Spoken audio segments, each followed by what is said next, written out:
இந்த ஒரு சம்பவத்தினால ஏன்டா மேகமலைக்கு வந்தோன்ற மாதிரி ஆயிடுச்சு. ஹாய் காய்ஸ், இது vlog 4. இன்றைக்கி நம்ம எங்கே போகிறோம்னு பார்த்தீங்கன்னா தெரப்பிக்கு போகிறோம். தெரப்பின்னா என்ன தெரியுமா?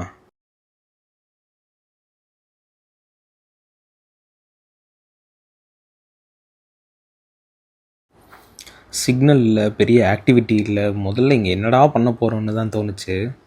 ஆனால் கொஞ்ச நேரத்துக்கு அப்புறம் அந்த ஃபோனையும் மறந்துட்டேன், அந்த பிரச்சனைகளையும் மறந்துட்டேன். எங்கே பார்த்தாலும் பச்சை பசேல்னு டீ எஸ்டேட்டு, விலங்கு, அந்த சத்தம், காற்று, இதெல்லாம் தேவைப்படாதுன்னு நம்ம நினைக்கிறோமோ அதுதான் ஒரு கட்டத்தில் நம்மளுக்கு தேவைப்படும்னு அப்போ தான் தோணுச்சு. இருக்கிற பிரச்சனைக்கு எங்கடா போகலாம், எப்பட்றா சரி பண்ணலாம் அப்படின்னு நினச்சிட்டு இருக்கிறப்ப தான் தேனியிலேருந்து வெறும் 50 கிலோமீட்டர் தான் போன்னு சொன்னாங்க. அப்படி வந்த பிளேஸ் தான் இந்த மேகமலை. இது வெறும் இடம் மட்டும் இல்லைங்க, என்னோடய ரீசெட் பட்டனு. எல்லா ஸ்பாட்டும் சுற்றி பார்த்த அப்புறம் லைட்டாக பசிக்க ஆரம்பிச்சிருச்சுன்னு ஒரு கடைக்கு போகலாம். ஆகா ஓஹோன்லாம் இல்லைங்க, ஆனால் சிம்பிளான சாப்பாடு கூட இவ்வளோ சந்தோஷமாக இருக்குன்னு அன்றைக்கி தான் தெரிஞ்சிச்சு.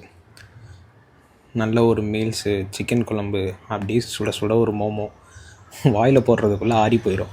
அவ்வளோ குளிர், அவ்வளோ பனி. இது என்னென்னு சொல்கிறவங்களுக்கு லைஃப் டைம் செட்டில்மெண்ட்டுங்க.